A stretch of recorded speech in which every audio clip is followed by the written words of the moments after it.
Welcome to my channel. একটা paragraph দেখে নাও, মাই হবি, খুব ইম্পর্ট্যান্ট একটা প্যারাগ্রাফ। দেখো, এটা সমস্ত ক্লাসের জন্যই স্ট্যান্ডার্ডটি মেনটেন করে লেখা হয়েছে। দেখো, মাই হবি, প্রথমে দেখো একটা লাইন দেওয়া আছে, a hobby a day keeps the doldrums away. এটাকে ডাবল ইনভাইটেড কমার মধ্যে রাখবে। তারপরে দেখো, শুরু করছি। Hobby is a leisure time activity. অর্থাৎ হবি কথার অর্থ কি? শখ। শখ হচ্ছে অবসর সময়ের একটা কার্যকলাপ। Hobby means a useful work which one pursues for pleasure in his spare time. তাহলে হবি মানে একটা প্রয়োজনীয় প্রয়োজনীয় কাজ বা কাজকর্ম, হুইচ ওয়ান পারসিউস কথার অর্থ হচ্ছে অনুধাবন করা। অনুধাবন করে কি? ফর প্লেজার, আনন্দ বা মনোরম, in his spare time. Spare মানে অতিরিক্ত সময়। তাহলে হবিটা হচ্ছে অতিরিক্ত সময় কাটানোর একটা দিক। With or without monetary, MONETARY, monetary কথার অর্থ কি? আর্থিক বেনিফিট। অর্থাৎ হবি বা শখ এমনই একটা জিনিস বা এমনই একটা ব্যাপার যে আর্থিক সুবিধা হোক বা না হোক, কিন্তু একটা যেন আনন্দ বা মনের আনন্দের দিকে যাওয়া যায় বা অনুধাবন করা যায়। Hobbyless life is like a garden. Hobbyless কথার অর্থ কি? না শখবিহীন বা শখ ছাড়া যে জীবনটা, like a garden without flower, যেন একটা বাগান, ফুলহীন বাগান। অর্থাৎ শখবিহীন যে জীবন, সেটা হচ্ছে কি কার সঙ্গে তুলনা করা হচ্ছে? না বাগান উইথাউট ফ্লাওয়ার, অর্থাৎ ফুলহীন বাগানের সাথে তুলনা করা হচ্ছে। ঠিক আছে? Everyone should have a hobby to make his or her garden of life look beautiful. প্রত্যেকেরই উচিত একটা শখ, মানে প্রত্যেকের একটা শখ উচিত to make his or her garden of life look beautiful. অর্থাৎ তার যে বাগান স্বরূপ যে জীবনটাকে ফুলের মতো করে তোলার জন্য, অ্যান্ড কালারফুল এবং রঙিন করে তোলার জন্য প্রত্যেকের কিন্তু শখের একটা প্রয়োজন।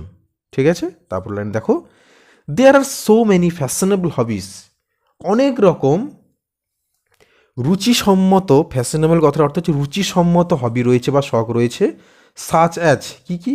Stamp collecting, coin collecting, gardening অর্থাৎ বাগান, ফিশিং অর্থাৎ মাছ ধরা, এবং ফটোগ্রাফি বা ফটো তোলা। তো যে যার অর্থাৎ বিভিন্ন ধরনের রুচিসম্মত হবি রয়েছে। Every one adopts his hobby according to his interest. এবং প্রত্যেকেই অ্যাডপ্টস মানে গ্রহণ করে, প্রত্যেকে তার শখটাকে গ্রহণ করে অ্যাকর্ডিং টু হিজ ইন্টারেস্ট। তার যেদিকে মনটা চায়, তার যতটা আগ্রহ, তার আগ্রহ অনুযায়ী তারা প্রত্যেকে হবিটা গ্রহণ করে। কারুর ধরো মাছ ধরতে ভালো লাগে, বা কারুর ধরো ফটো তুলতে ভালো লাগে, কারুর বাগান করতে ভালো লাগে, কারুর স্ট্যাম্প কালেক্টিং করতে ভালো লাগে, কারুর কয়েন কালেক্টিং করতে ভালো লাগে, এটসেট্রা এটসেট্রা। তারপর দেখো, my favourite hobby is reading. কিন্তু আমার প্রিয় শখ কি? পড়া, অর্থাৎ বই পড়া। বই পড়াটা আমার হচ্ছে প্রিয় শখ। ঠিক আছে? তারপরে দেখো, আই থিঙ্ক, আচ্ছা, reading I think is one of the most important activities. আমার মতে পড়াশুনোটা সবথেকে গুরুত্বপূর্ণ একটা কার্যকলাপ। ঠিক আছে? I am a genuine lover of books and have plenty read of them. আমি বই প্রেমিক, অর্থাৎ আমি বই পড়তে খুব ভালোবাসি। And have plenty read of them, এবং আমি প্রচুর পরিমাণে, প্লেন্টি মানে অনেক বা প্রচুর পরিমাণে বই পড়ি। In my brief span of life. দেখো, স্প্যান অফ লাইফ কথাটার অর্থ হচ্ছে জীবনের সময়কাল। স্প্যান কথার অর্থ হচ্ছে ব্যাপ্তি বা সময়কাল। ঠিক আছে? তাহলে স্প্যান অফ লাইফ কথার অর্থ কি? জীবনের সময়কাল। তাহলে আমি আমার এই জীবনের সময়কালে আমি প্রচুর বই পড়তে ভালোবাসি। Detective stories attract me most. তাহলে কি বলা হচ্ছে না, ডিটেকটিভ কথার অর্থ হচ্ছে গোয়েন্দা গল্প। গোয়েন্দা গল্প আমাকে খুব আকর্ষিত করে, অর্থাৎ গোয়েন্দা গল্পটা আমার খুব পছন্দ। I have read Satyajit Ray's Feluda stories. তাহলে গোয়েন্দা গল্প আমি পড়েছি, যেমন সত্যজিৎ রায়ের ফেলুদা গল্প, শরদিন্দু বন্দ্যোপাধ্যায়ের ব্যোমকেশ বক্সী, শরদিন্দু বন্দ্যোপাধ্যায়ের ব্যোমকেশ বক্সী। এগুলো আমরা মানে এগুলো হচ্ছে আমরা জানি। তো যাই হোক, এগুলো এগুলো আমি পড়তে ভালোবাসি। অ্যান্ড মেনি আদার স্টোরিজ, এবং আরও অনেক গল্প, আমি এরকম আরও অনেক ডিটেকটিভ গল্পগুলো পড়তে খুব ভালোবাসি। While reading detective stories I feel myself to be a detective. যখন আমি এই গোয়েন্দা গল্পগুলো পড়ি তখন যেন আমার নিজেকে একজন গোয়েন্দা মনে হয়। And like a detective start gazing who the criminal might be, এবং একজন মানে গোয়েন্দা হিসেবে তখন যেন আমি বুঝতে পারি যে কে আসলে কালপ্রিট। ক্রিমিনাল কথার অর্থ হচ্ছে কালপ্রিট, বা তোমার যে মেন দোষী, ঠিক আছে, যে মেন দোষী তাকে যেন আমি বুঝতে পারি। তারপরে দেখো, I have also read many novels and short stories. আমি হচ্ছে অনেক মানে আমি এই ডিটেকটিভ স্টোরিজের পাশাপাশি আমি অনেক উপন্যাসও পড়ি, ছোট গল্পও পড়ি। Reading helps me to reduce my stress, অর্থাৎ পড়া পড়া জিনিসটা আমাকে সাহায্য করে। রিডিউস মানে কমানো, কি কমানো? স্ট্রেস মানে চাপ। এই আমি যদি পড়ি তাহলে এই পড়লে কি হয়, আমার চাপ অনেকটাই কমে যায়। স্ট্রেস অফ এভরিডে ওয়ার্ক, প্রত্যেক দিনের কাজকর্মের ফলে যে চাপ হয় সেই চাপটা অনেকটাই কমে যায় যদি আমি পড়াশুনো করি। It develops the power of my imagination and guides me towards right direction in life. It develops the power of imagination, অর্থাৎ পড়লে আমার যে কল্পনা শক্তি বা কল্পনা ক্ষমতা অনেকটা বেড়ে যায় বা অনেকটা উন্নতি হয়। And guides me towards right direction in life, এবং জীবনে সঠিক দিকে পরিচালনা করার বা পরিচালনা হওয়ার বা পরিচালিত হওয়ার পথ যেন আমি দেখতে পাই। ঠিক আছে,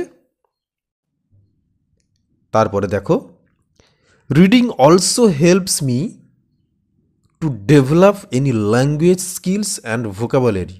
তাহলে পড়লে মানে যদি পড়াটা কি সাহায্য করে না, ভাষা জ্ঞান এবং শব্দ ভাণ্ডারের সম্পর্কে অনেকটাই জ্ঞান বেড়ে যায় পড়াশুনো করলে। I cannot express the pleasure of reading in words. আমি আমার যে পড়ে যে আনন্দটা পাই সেটা আমি কোনো ভাষায় প্রকাশ করতে পারবো না। One needs to read to experience the joy of reading. প্রত্যেকেরই উচিত পড়া। কেন পড়া উচিত না, পড়ার মধ্যে যে আনন্দটা সেইটা উপভোগ করার জন্য প্রত্যেকেরই পড়াশুনো করা উচিত, বা পড়ার যে হ্যাবিটটা থাকা খুবই উচিত। তো দেখো, তোমাদের এই মাই হবি থেকে দেখো প্রত্যেকটা লাইন বাই লাইন বুঝিয়ে দিলাম, তোমরা খুব ভালো করে এটাকে মুখস্থ করতে পারো। এটা খুব ইম্পর্ট্যান্ট একটা কোশ্চেন তোমাদের প্রত্যেকটা ক্লাসের জন্যই। তোমরা যদি এটাকে রেডি করতে পারো তাহলে তোমাদের খুব ভালোই হবে। দেখো, প্রথমে মাই হবি হেডিং দেবে, দেওয়ার পর এই যে ডবল কোটে দেখো ডবল ইনভার্টেড কমার মধ্যে যে লাইনটা রয়েছে সেটা দেবে, এটা মিডিল বরাবর দেবে। দেওয়ার পর এই হবি থেকে লেখা শুরু করবে। ঠিক আছে, এবার যদি তোমাদের এই গল্পটা মানে এই হচ্ছে গল্প না, প্যারাগ্রাফটা যদি বড় মনে হয় তাহলে তোমরা প্রয়োজন মতো দু একটা লাইন ছোট করতে পারো। কিন্তু যদি এটা ক্লাস 9-10 হয় তোমরা ছোট করতে যেও না, কারণ এটা তোমাদের কথা ভেবেই এটা লেখা হয়েছে। 9, 10, 11, 12 তোমাদের যে যেমন ক্লাসের। তো তাহলে তোমরা এটাকে ভালো করে রেডি করে নাও, এবং এটাকে যদি প্র্যাকটিস করতে পারো তোমাদের, কারণ মার্কস পাওয়ার ক্ষেত্রে কোনো অসুবিধা হবে না, এবং স্পেলিংগুলো মিস্টেক করবে না। দেখো প্রত্যেকটা স্পেলিং দেওয়া আছে, প্রত্যেকটা স্পেলিং দেখে তোমরা খাতায় লিখে নাও। তো চলো তোমরা এটা তাহলে ভালো করে প্র্যাকটিস করো।